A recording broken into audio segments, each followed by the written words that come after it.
Hello, my good people. Mike Hidalgo here, and thank you for joining us on another FCP Euro DIY.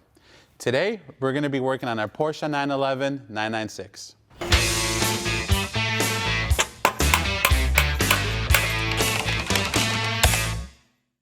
Today, we're going to be covering how to install coilovers on your 996, your 911, call it what you will. We have a couple options to choose from. Today, we are going to be featuring two, but only picking one. We have Bilstein B8 with an H&R spring set, and we have our Ohlins. Now, what's cool about both of these kits is that they both offer awesome performance. You really can't go wrong with either one. It really comes down to if you're someone like me that prefers a nice silver and gold shock body over a yellow. All joking aside, these do have a price difference in between them. However, performance is going to be awesome on either end. We're going to be going with the Öhlins for our 996 project, just because we like, honestly, how they look. And these have some really cool adjustability to them that you just don't get in the Bilsteins. What I'm talking about is, you may notice on the bottom of the strut buddies, you have a little gold knob. And what's cool about them is when you are making your way to the track and you want to get on the racetrack, you can simply turn the knob, adjust the shock body so you can literally hit the track without having to change anything on the vehicle. You lose that on the Bilstein kit. However, you still get the ability of lowering the vehicle with the H&R springs on these B8 bodies. So again, both awesome kits. It really depends on what you want to do.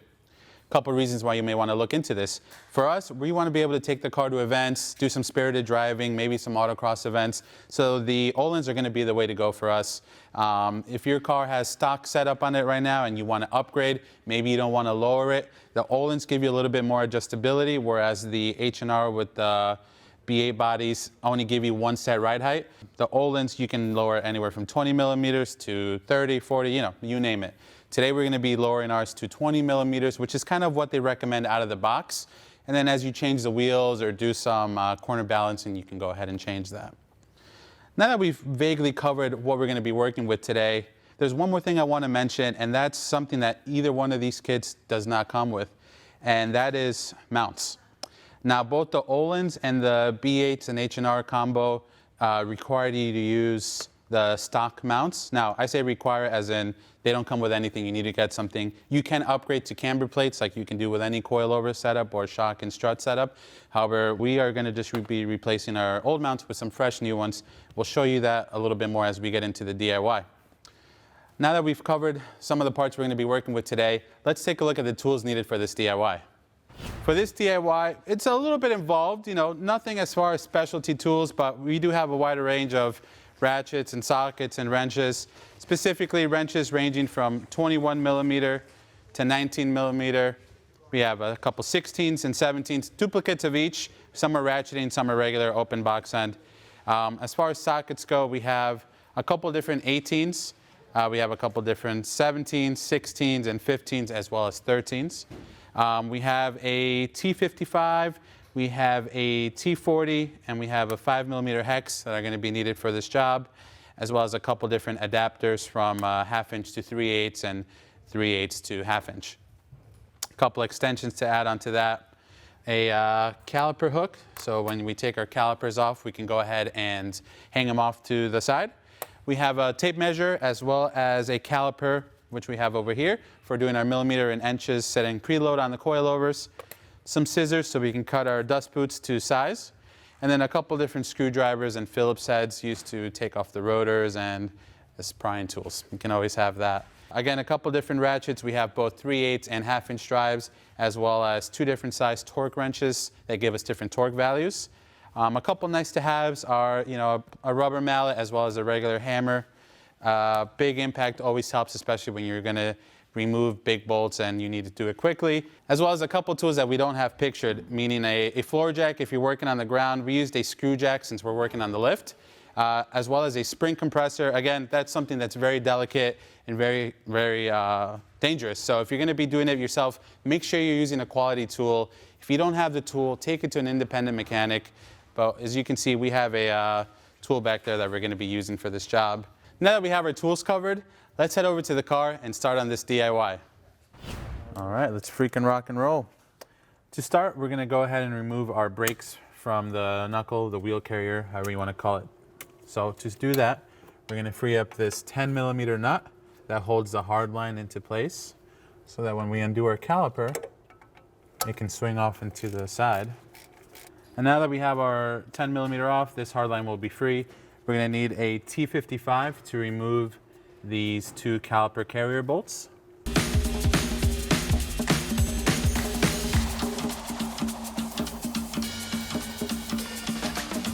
Just gonna use a caliper hook to hang our caliper off to the side.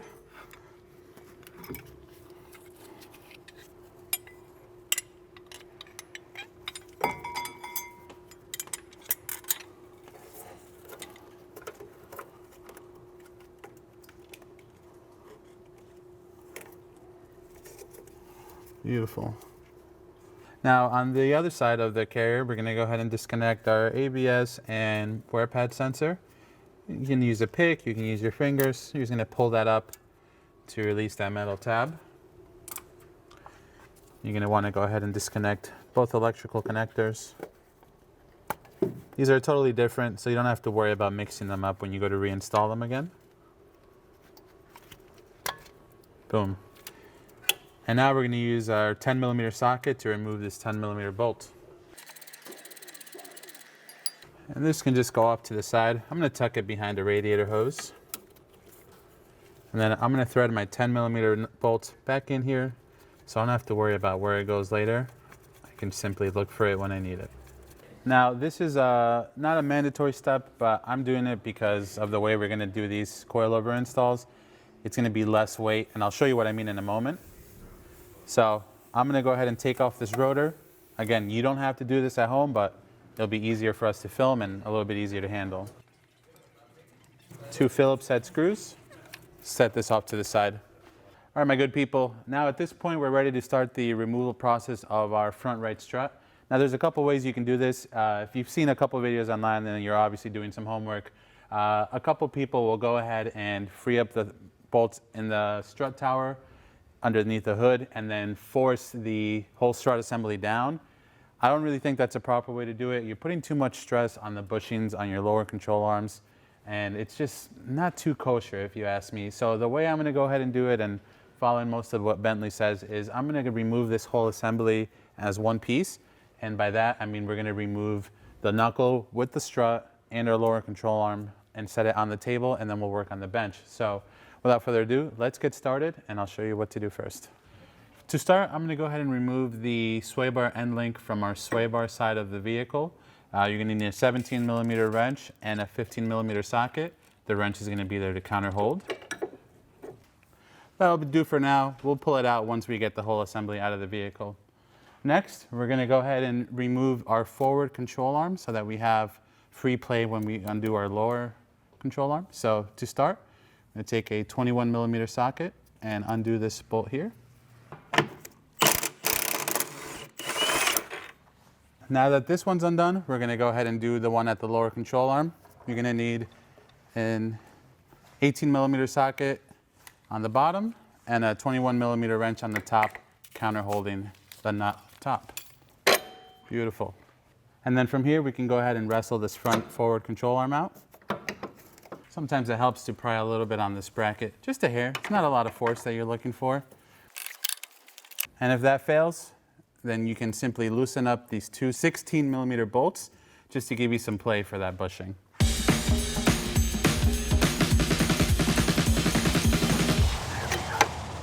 Just like that. Now we have the front control arm out of the way. We're going to go ahead and free up our lower control arm from the subframe end. You're going to need a 16 millimeter and an 18 millimeter wrench. 18 is going to counter hold while I break free with the 16. Now that we have undone this bottom control arm bushing bolt, I'm going to keep our bolt in place just to hold the arm from falling out, because our next move is going to be to free up our tie rod end from the knuckle. So let's go ahead and do that. All right, my good people. At this point, I am simulating, if you're working on the ground or in your driveway, whatever the case may be, I'm using this screw jack the way I would a floor jack. And what I'm doing is I am putting pressure on the bottom of the tie rod so that the tapered end hopefully doesn't spin when I go to break off this 18 millimeter nut. Now, if it does break free and start spinning, there is a counter hold in there that we can use. However, obviously, it'd be easier to just get it off in one shot. Now, be careful whenever you're doing this. You don't want to damage the boot if you're going to use a ball joint separator tool, which we might. Now, we're going to be replacing these tie rods in another future video, so we're not going to be too concerned, but if you're not replacing them, just be mindful that you can damage them while doing this. So again, it's an 18 millimeter to get this nut off. I'm just going to zap it off with the impact.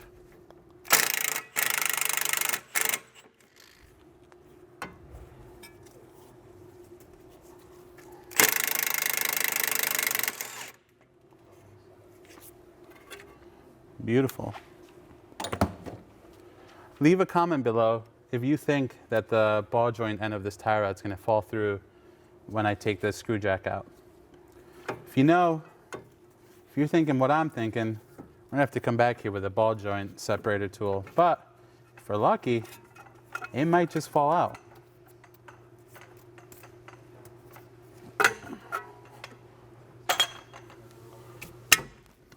Oh, baby, look at that. That doesn't happen very often, does it? Beautiful. That can sit to the side. At this point, we're ready to go ahead and get to the next step of removing this strut assembly. Now, what I'm going to do before we remove the 3 nuts up top in the hood compartment is going to be to remove that bottom bolt that we freed up earlier for the inner control arm bushing. That way we have some free play once everything comes out. And then I'll set ourselves up with the screw jack acting as our floor jack if we were working on the ground. And we'll show you how to drop this without hurting yourself. So now I'm just going to go ahead and pull out the rest of this bolt that's holding in this bottom control arm. Beautiful. Now let's head up top and get those 3 nuts out so we can pull out this assembly. On the top side of things, we're going to go ahead and remove some covers to act as the 3 13 millimeter nuts that hold the strut in place. You can see our battery cover is kind of off already. Normally you have a Torx, I believe it's a T25 here that holds this cover in place. Ours has been missing since we got the vehicle, so it's going to pop this off. Set off to the side. And then we have 3 13 millimeter nuts. Now before you take these off, these are slotted holes. You're going to want to go ahead and mark them with either a Sharpie or a marker, something so that you can get the new strut mounts back into place at roughly the same location so that your alignment isn't too far off and you can get to a shop. So I'm going to grab a Sharpie and mark these real quick. So just using a Sharpie, I'm going to mark nothing crazy, not an art class project. Now we can remove these 3 13 millimeter nuts. This cap doesn't have to come off, but since we're here, we can see what's in there. Not much. And then before you take the 3rd one off, if you're not supporting your strut assembly from the bottom or someone's helping you out, make sure you don't just pull it out, otherwise it will fall. Beautiful. Now let's head back on the side of the vehicle and pull this thing out. At this point, we're ready to remove our strut assembly. Now the one thing I'm going to be fighting on the way out is just the end of the sway bar end link, which has not come out of the sway bar yet, but we'll get it out of there.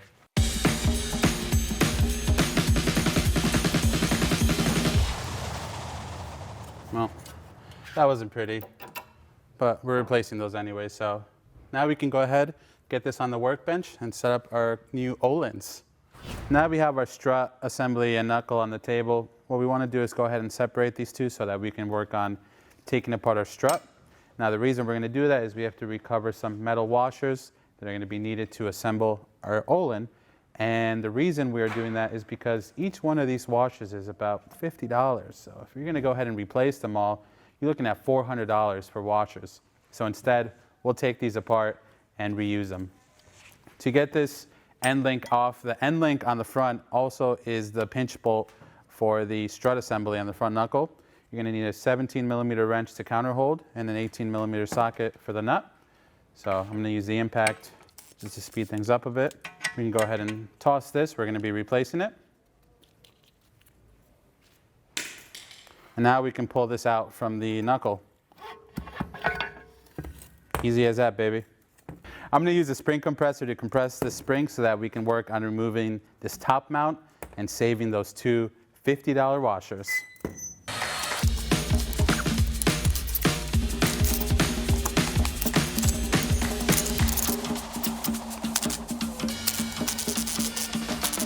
For this top strut nut, you're going to need a 22 millimeter socket.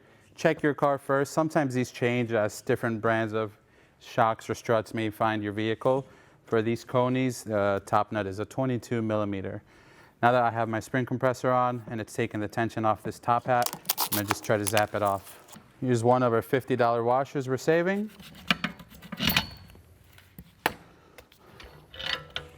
Here's our second one, as well as this brass ring in here. Let me get this out of the way.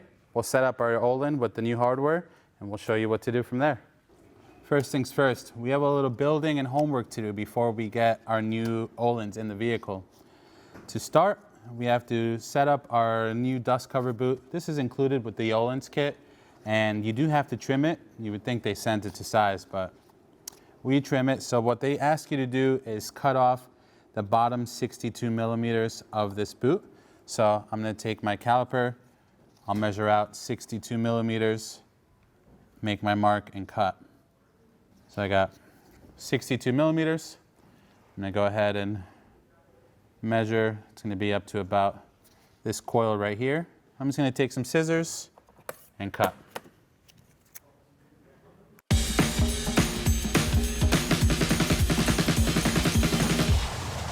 And then for the time being, we can go ahead and then just slip this onto our new Öhlins.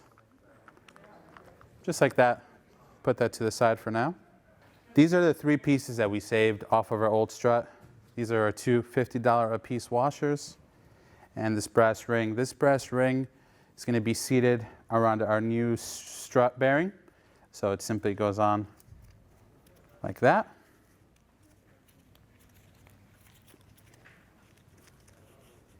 Just like so. This is our new strut mount. So if you want, you can go ahead and just sit this over here, have that ready to go. And then from the old strut, I also saved this upper spring pad. When you put it on the strut, you want to make sure that you note the notch of where in the old pad. I'm going to try to line that up with the end of my coil spring so that when it sits and is tightened, it's nice and flush with the old notch.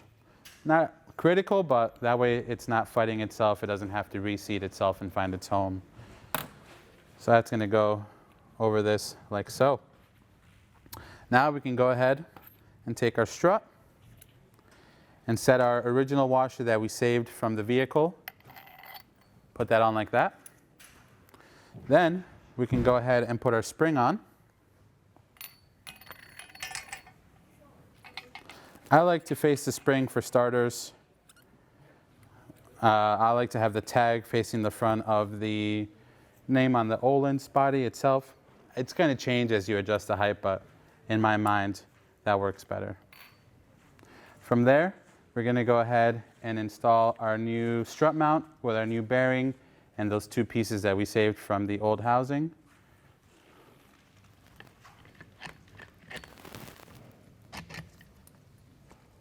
Something like that. Then we can go ahead and take our other washer, put that on top. And that's basically going to be what the sandwich is going to be made out of. Then we're going to take our new lock nut. This is an M14 nut. Get it started, and then we'll show you how to torque it down. Now we got our new lock nut on top of here. We're going to go ahead and get ready to sandwich this whole thing together. You're going to need a 19 millimeter wrench for the nut, and then you're going to use a 6 millimeter hex Allen for the counter hold. So I'm just going to use a 3/8 ratchet with a ratcheting wrench. And once we get this snugged up, we're going to go ahead and torque it down to anywhere between 35 and 40 Newton meters is what Öhlins calls for. All right, now that we have this snugged up, we're going to go ahead and torque this top nut. Again, it's anywhere between 35 to 40 Newton meters. I'm going to use a crow's foot so that I can still use my counter hold tool. There's different ways to do this. You can use a pass-through socket. We don't have one of those, but we do have crow's feet. So let's get to it. Bam, baby. Now that we have that set up, our next step is to go ahead and set preload for the spring. Now, Öhlins recommends, if you will, 2 millimeters worth of preload or a body length of 198 millimeters out the box. So we're going to go ahead and get as close to that as possible, and then we'll work on setting our height before we go ahead and mate this back with the knuckle and get it back in the vehicle. I'm going to use a combination of a tape measure and maybe my caliper if possible to set that length. And when you measure, you want to make sure that you're measuring the spring itself, so from the very top to the very bottom. You want to take these rubber spacers out. So those are going to affect your overall length, but we're just worried about preload right now on the spring itself. So right now we have a ton of play, as well as the spring itself is just not tight in here. So what I'm going to do is I'm going to use my spanners that come with the kit. And I'm going to raise this seat up until everything is snug, and then we can worry about setting preload. Again, I'm making sure the top of my coil spring, the notch, is sitting into that rubber seat the way the old one did. Again, not important, but makes me feel better. Now that we've gotten some of the slack out, we can go ahead and check what our length is at the moment. Right now we're at 200 millimeters. So now we're going to go ahead and try to set up to our 198. So I'm going to keep bringing this perch up.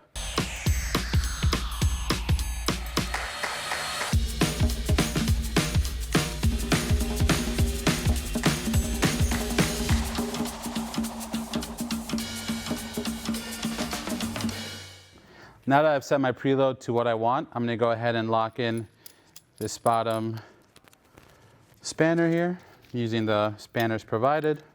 Beautiful. Now that we have that set, then we can worry about setting our ride height. Now, with the way that Öhlins recommends you set these up out of the box, you're going to be lowering the vehicle 20 millimeters right off the bat compared to stock height. We like that for now. We still need a corner balance and align the car and maybe put some different wheels on it. So we're going to stick with what Öhlins recommends. We can always go back and adjust that down the road. So the next thing we're going to want to work on is setting our distance between these two perches. You have 74 millimeters, which we're going to try to keep when we install it back into our knuckle. And then an overall length of 491 millimeters. And then just like the manual says, from the top of this spring perch to the bottom of the shock body, you're looking at 272 millimeters. So overall, Öhlins gives you a couple different sets of measurements to go by. Makes it pretty easy to install. And again, at this height that we're putting it in, it's going to give us a 20 millimeter drop. So now that this strut body is ready to go, I'm going to grab our knuckle, wheel carrier, and control arm assembly, bring it back up on the table. We'll mate the two together with our new tie rod end / pinch bolt, and then we'll get ready to slap it back in the vehicle. I put a little bit of tape on my bottom ring just so that it doesn't move. We can always go ahead and readjust it as we have it in the vehicle, but right now we're locked in at the proper distance between our two adjusting rings, so I'm going to leave it that way. Öhlins also includes this clip. This is going to be used to hold your line in place where the original strut had this built in. Obviously these don't have that, so we're just going to slip this on like that. You want to make sure it's facing up towards the strut hat. And now we can go ahead and slip this back into our knuckle.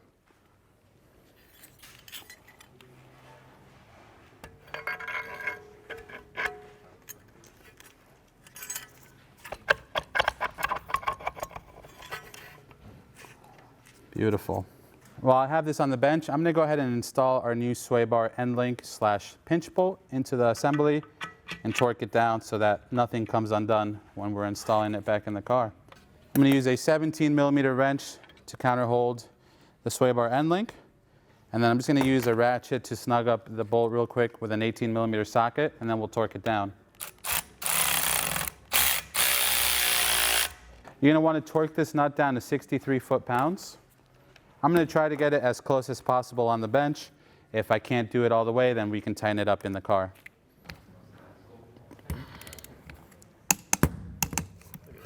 Bam, baby.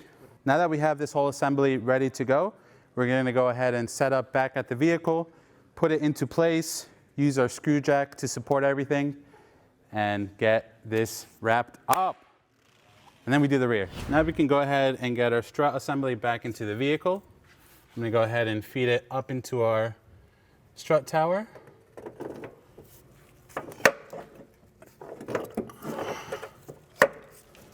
And I'm going to take my screw jack and support the whole assembly underneath. Now that we have our strut mount poking through, I'm simply going to go ahead and start these 13mm nuts. I'm not going to torque them down yet because we're going to torque them down once the car is on the ground. And now these are secure from dropping on us. So let's head back down and finish installing this front right strut. Now we're going to go ahead and reinstall our lower control arm bolt. I'm going to use a 16mm and an 18mm wrench to snug these up, and then we're going to torque them down. Now, before I tighten these all the way down, I'm going to use my screw jack to put some pressure on the control arm and basically set ride height so that these bushings don't bind up once the car is back on the ground. You always want to tighten them at ride height.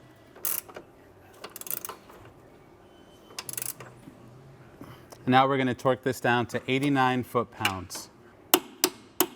Now with this lower control arm in place, we can go ahead and put our forward control arm back in. Put this 21mm back in. Now I'm going to hand start our 18 and 21mm nut combo on the other end.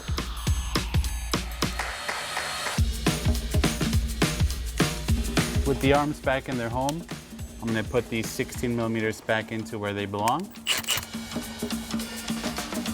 I'm going to torque these back down to 48 foot-pounds. Now we're going to go ahead and torque the front bolt on our forward control arm to 118 foot-pounds. I'm going to do the same for this other end. I'm going to use an 18mm socket and a 21mm wrench to counterhold. I'm going to use my impact just to snug it up, and then we'll torque this down to 118 foot-pounds as well.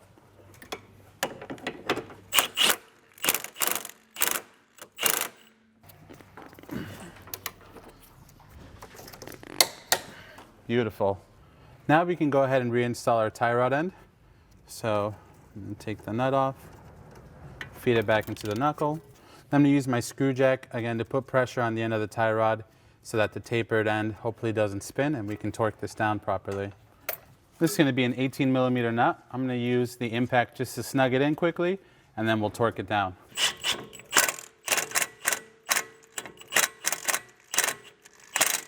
You want to torque this nut down to 56 foot-pounds. Beautiful, baby.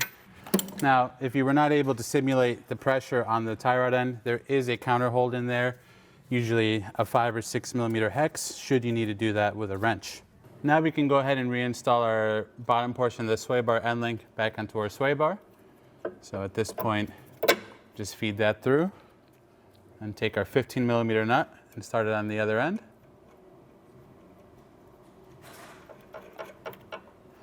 I'm going to use a 15mm socket to snug it up with a 17mm wrench counter holding, and then we're going to torque it down. I'm going to snug that down, and then I'm going to grab my torque wrench, and we're going to torque this down to 34 foot-pounds. Now we can go ahead and reinstall our brakes. So I'm going to go ahead and put our rotor back on.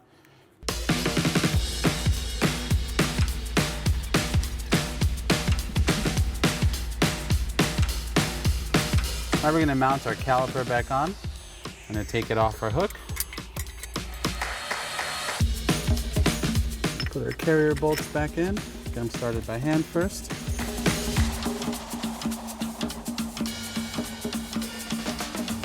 And then we're going to torque these down to 63 foot-pounds.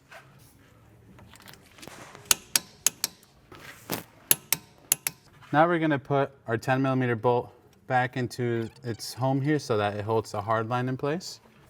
Again, this is a 10mm bolt. And if you're going to torque this down, it's going to be torqued to 7 foot-pounds or 10 Newton meters. Now from here, you would have that bracket that we installed during assembly, and your sensor wire would go through here. And normally it would be pinched in place. However, ours has deteriorated. You can see the other end of this grommet is gone. So for now, we'll route it in there. We'll probably put a zip tie in it to hold it into place. And then might look into seeing if we can get the grommets or replacing this line entirely.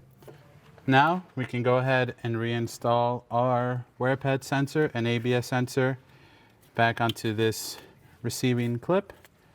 I'll start with the ABS sensor. Just connect that out as so. I'll bring my brake pad wear sensor over. Plug that in, then pull this metal latch down, lock those in. And I still have my 10mm bolt here. I'm going to take it back out, put this plug in place. And then if you're going to torque this down, again, it's about 7 foot-pounds or 10 Newton meters. With that buttoned up, we can go ahead and put our wheel back on and then torque down our 3 13mm nuts before we head over to the rear.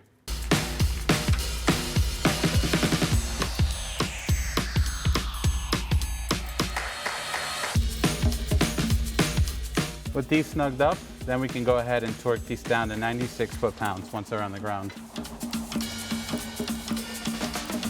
Now we're going to torque these 13mm down to 24 foot-pounds.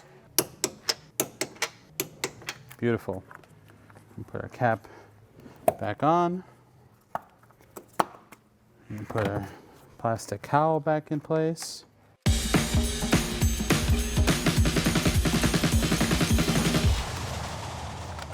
All right, my good people, we find ourselves in the trunk of the vehicle or the back of the car. To get to the rear coilovers, we're gonna have to remove 3 15mm nuts. And to get to those, you wanna remove this carpeted panel here. It literally just lifts up and out of the way. Then we have 3 15mm nuts to free up.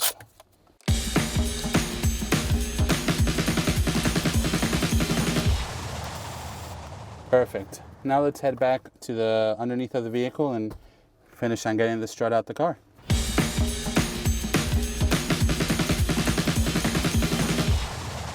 Now with the wheel off, I'm going to go ahead and raise the vehicle, and then we can work on getting the strut and end link out. Now that we're underneath the car, we have our wheel off, we have our 3 15mm nuts off inside the car. We're going to take out the rear shock or strut assembly along with the sway bar end link. I'm going to use a 17mm wrench to counter hold and a 15mm socket to break the nut free and take it off. With our sway bar end link undone, now we can remove the lower strut bolt. It's going to be similar to the front in the sense that we have 2 different size heads. We have a 16mm facing the front of the vehicle and an 18mm nut facing the rear of the vehicle. With the nut removed, I'm going to use a brass punch to start this bolt out as much as I can. And then with a pry bar, I'm just going to lift up on the strut body itself and use a wrench on the other side to pull my bolt out.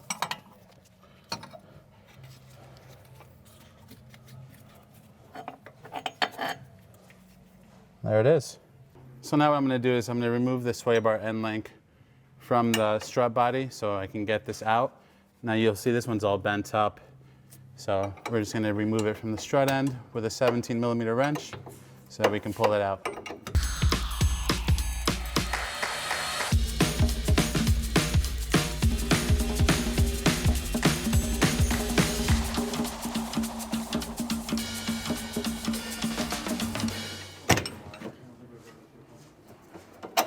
Boom, baby.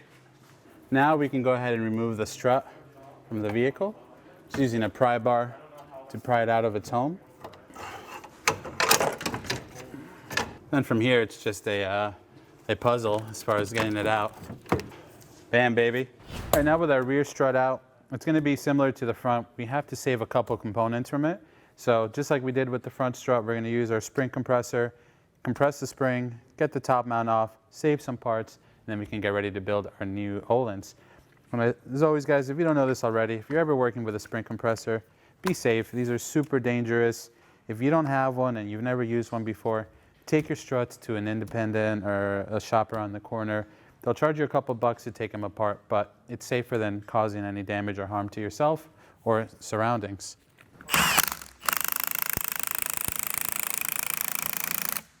We're going to need a 19mm socket to get the top nut off this old Coney. I'm going to save that. We don't need that.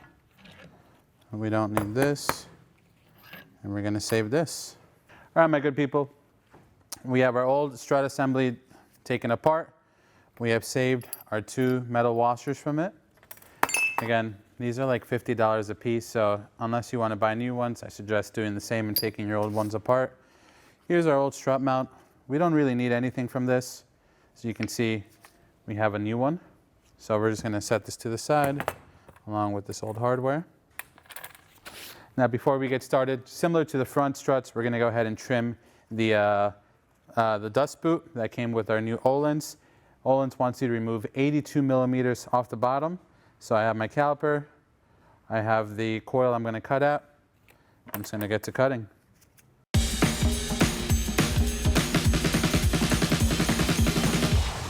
And we can go ahead and put that on our strut. Now before we go any further, we have to remove this adjusting nut up top.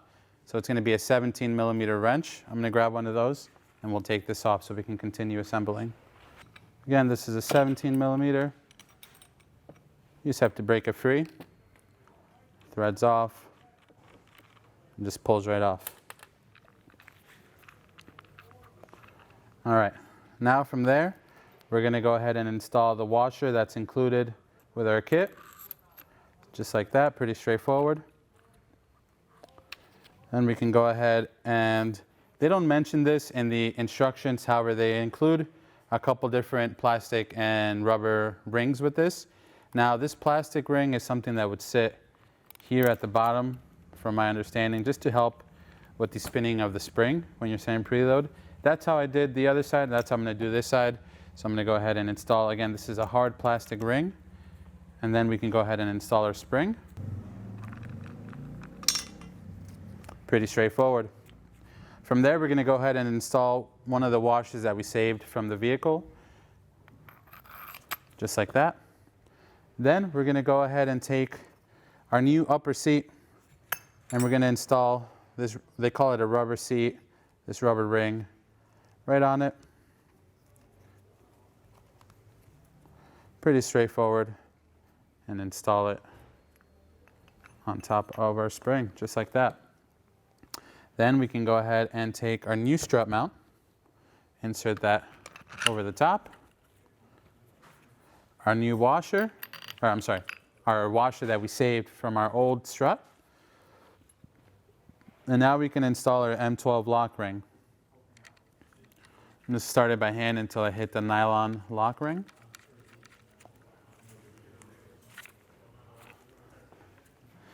And now, you'll note at the very top of this, there's a slit in it. You're going to use a flathead screwdriver, maybe a second set of hands if you have one. And we're going to go ahead and tighten this down before we torque it to spec. So again, this is a 17 millimeter with a flathead counter holding the center shaft.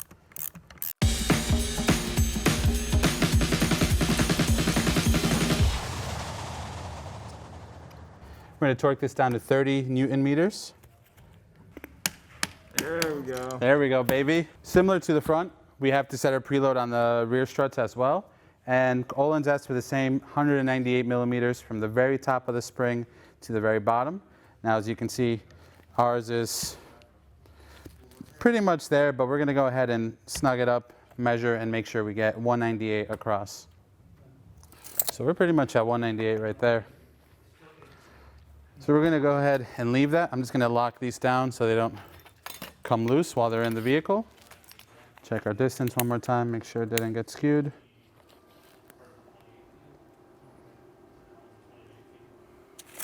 Looks good to me.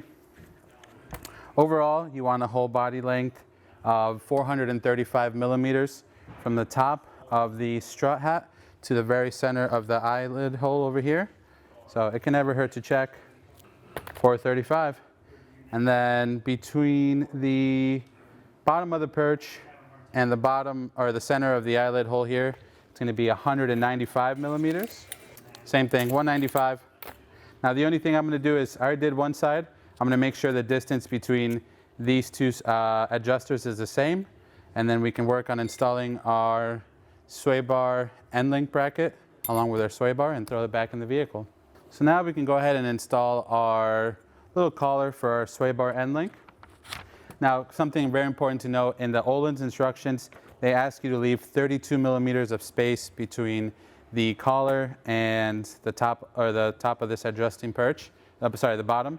However, that is incorrect. If you go online and go on Öhlins website and look up this kit, you'll see that it actually calls for 67 millimeters. So just make sure you keep that in mind. The instructions are off, they're out of date, or clerical error. I'm not sure what the issue was.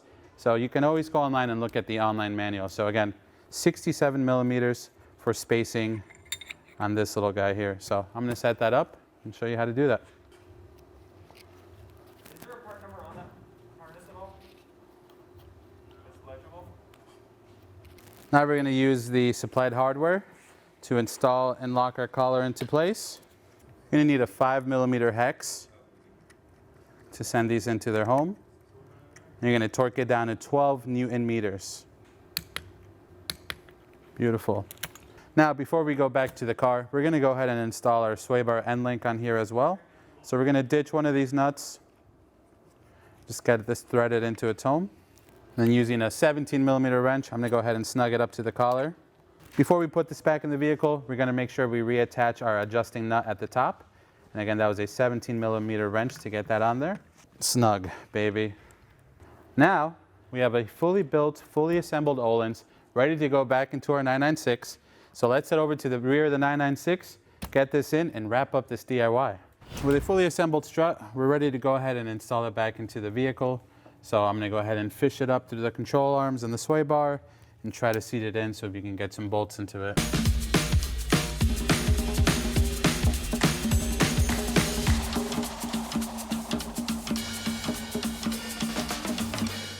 All right, so now we're just working on finessing the strut bottom into the carrier here. So you can see it's a little bit of a tight fit. If you need it, some vehicles are going to be different. There's a spacer included with the Öhlins kit. I'm going to go ahead and use it because we need it. It just slides in right there. I'm just going to use a screwdriver to line up my hole in here. And then work on feeding our bolt back in. I'm going to snug this up with our wrenches again. That's going to be an 18 and a 16 millimeter. Just using an 18 millimeter socket with a torque wrench.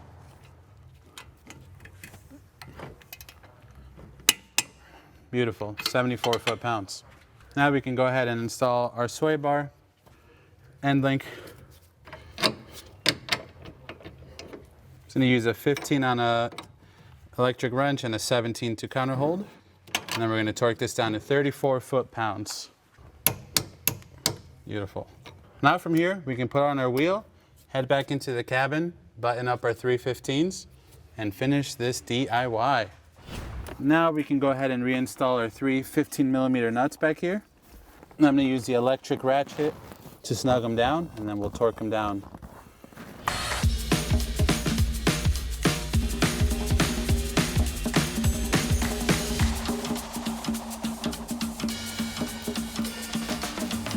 Now we're going to torque them down to 24 foot-pounds. Beautiful. From here, we're just going to set our fabric back on and finish this up.